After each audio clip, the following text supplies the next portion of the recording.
बिस्मिल्लाहिर्रहमानिर्रहीम। Dear students, अस्सलाम वालेकुम। प्रीवियस लेक्चर में हमने चार्ज, टाइप ऑफ चार्ज और इंटरेक्शन बिटवीन चार्जेस के बारे में पढ़ा है कि सिमिलर चार्जेस एक दूसरे को रिपेल करते हैं और अपोजिट चार्जेस एक दूसरे को अट्रैक्ट करते हैं। इनके दरमियान जो फोर्स पाया जाता है उसकी डिपेंडेंस या फैक्टर्स हमने डिस्कस नहीं किए थे कि ये किन क्वांटिटीज़ पे, किन प्रॉपर्टीज़ पे डिपेंड करती है। आज हम क्वांटिटेटिव रिलेशनशिप पढ़ेंगे फोर्स, चार्जेस और इसके सेपरेशन के दरमियान। इसके दरमियान जो मैथमेटिकल स्टेटमेंट है या फार्मूला है वो कूलम ने सबसे पहले एक्सपेरिमेंटली वेरीफाई किया था और उसको कूलम लॉ का नाम दिया गया है। तो आज हम पढ़ेंगे अबाउट कूलम्स लॉ। सबसे पहले कूलम्स लॉ की statement. Coulomb law states that the electrical force between two stationary point charges is directly proportional to the product of magnitude of charges, inversely proportional to a square of distance between them, and this force is acting along the line joining the two charges। यानी coulomb law के मुताबिक electrical force between two stationary point charges depends upon the magnitude of charges, separation between charges, and at last from the equation or formula ये मालूम होता है कि यह depend करती है on the nature of medium between the two charges. इस law को मैथमेटिकली एक्सप्लेन करने के लिए हमने दो चार्जेस कंसिडर किए हैं। पहले केस में एक पेयर ऑफ चार्ज है जिसमें दोनों चार्जेस Q1 और Q2 पार्टियों है, यानी दोनों सिमिलर चार्जेस है। दोनों के दरमियान फोर्स ऑफ रिपल्जन पाया जाता है और Q1 रिपेल करता है Q2 को टूवर्ड राइट और Q2 रिपेल करता है Q1 को टूवर्ड लेफ्ट। यानी Q1 पे F12 फोर्स एक्सर्ट होती है और Q2 पे F21। इसी तरह दूसरे पेयर में Q1 Q2 जिसमें Q1 पॉजिटिव है Q2 नेगेटिव है, दोनों अपोजिट चार्जेस है और ये एक दूसरे को अट्रैक्ट करते हैं। यानी Q2 Q1 को टूवर्ड राइट अट्रैक्ट करता है विद ए फोर्स F12 और Q1 Q2 को अट्रैक्ट करता है toward left with a force F21।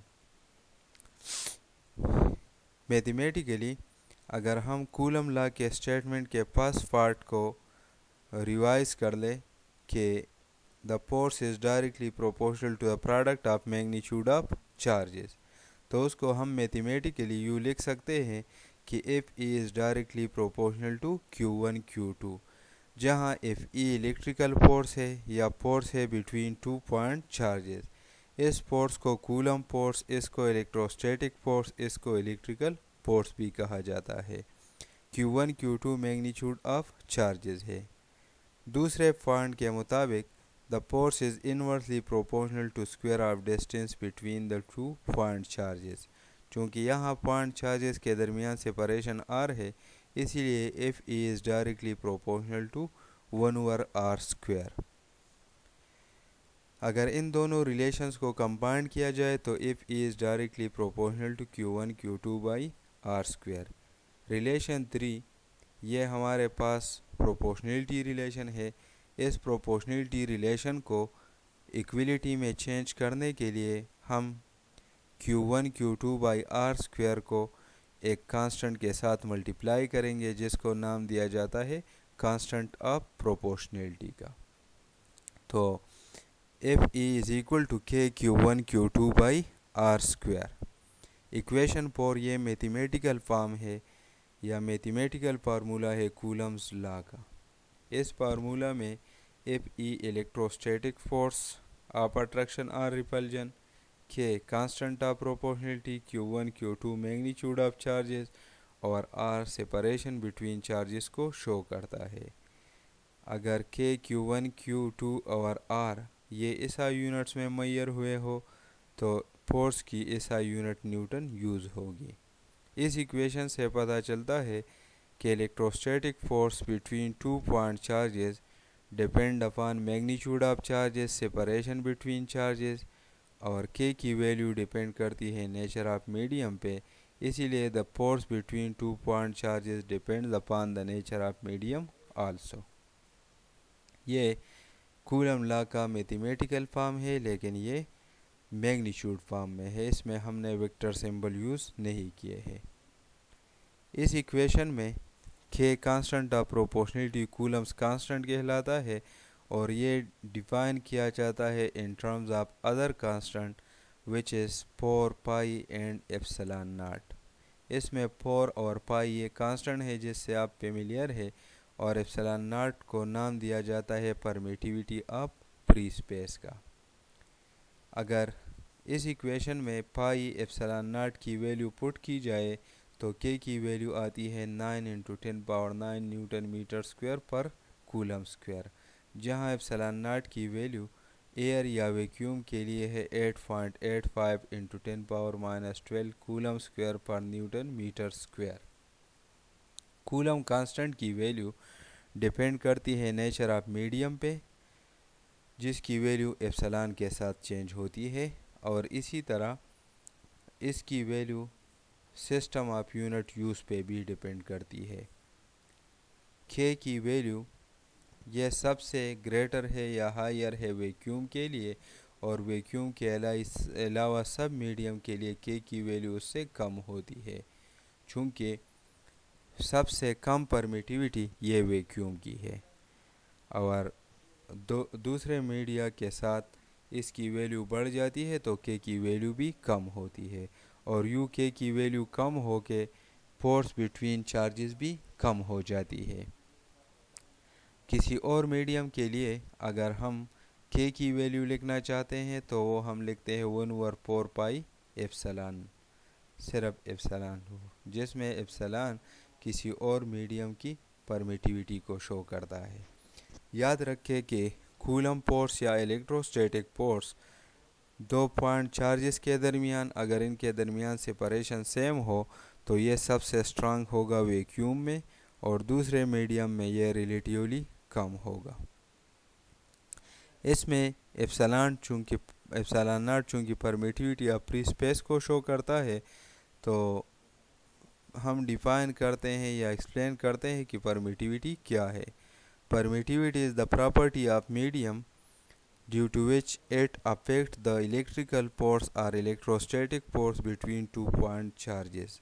किसी मीडियम की वो प्रॉपर्टी जिसकी वजह से वो 2 पॉइंट चार्जेस के दरमियान इलेक्ट्रोस्टैटिक फोर्स को अफेक्ट करता है, वो प्रॉपर्टी परमिटिविटी कहलाती है। दूसरी पॉइंट, इस लॉ की लिमिटेशन ये है कि यह स्टैटिक चार्जेस को अप्लाई होता है और पॉइंट चार्जेस को। तो पॉइंट चार्ज क्या होती है? ऐसे चार्जेस या किसी बॉडीज़ पे चार्ज जिनमें बॉडीज़ की साइज़ उनके दरमियान सेपरेशन से कम हो, ऐसे बॉडीज़ पे चार्ज को as a point charge consider किया जाता है। Comparison of Coulomb law and Newton law of universal gravitation. चूँकि कूलम लॉ का mathematical form F = k Q1 Q2/r² है, और Newton law of universal gravitation का mathematical form F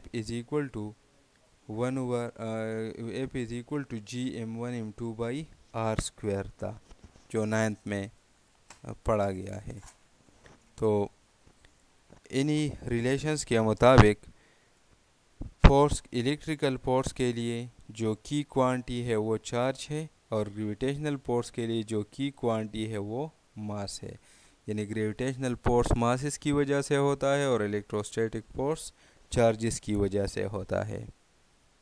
electrostatic force का product of charges के magnitude of charges के साथ direct proportionality है, और ग्रेविटेशनल फोर्स का प्रोडक्ट ऑफ मासेस के साथ डायरेक्ट प्रोपोर्शनलिटी है। ये दोनों लॉज इनवर्स स्क्वायर लॉ कहलाते हैं, चूँकि इलेक्ट्रोस्टैटिक फोर्स भी इनवर्सली चेंज होती है विद स्क्वायर ऑफ डिस्टेंस, और ग्रेविटेशनल फोर्स भी इनवर्सली चेंज होता है विद स्क्वायर ऑफ डिस्टेंस।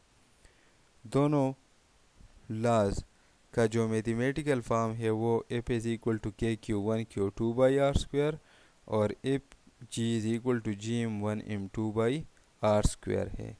दोनों फोर्सेस ऐसा यूनिट्स न्यूटन में मेजर किए जाते हैं और इसमें जो इलेक्ट्रोस्टैटिक फोर्स है ये रिपल्जन की और अट्रैक्शन दोनों की हो सकती है।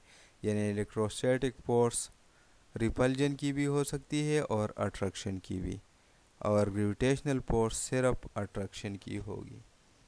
तो डियर स्टूडेंट्स, आज का लेक्चर कूलम फोर्स या electrostatic force between point charges के बारे में था। आप इस टॉपिक को स्टडी कर लें, इसको मेमोराइज़ कर लें और प्रैक्टिस के लिए लिख दें। इसी के साथ टेक्स्ट बुक में स्पेशल एग्जाम्पल 13.1 है और असाइनमेंट 13.1 उसको सॉल्व कर लें।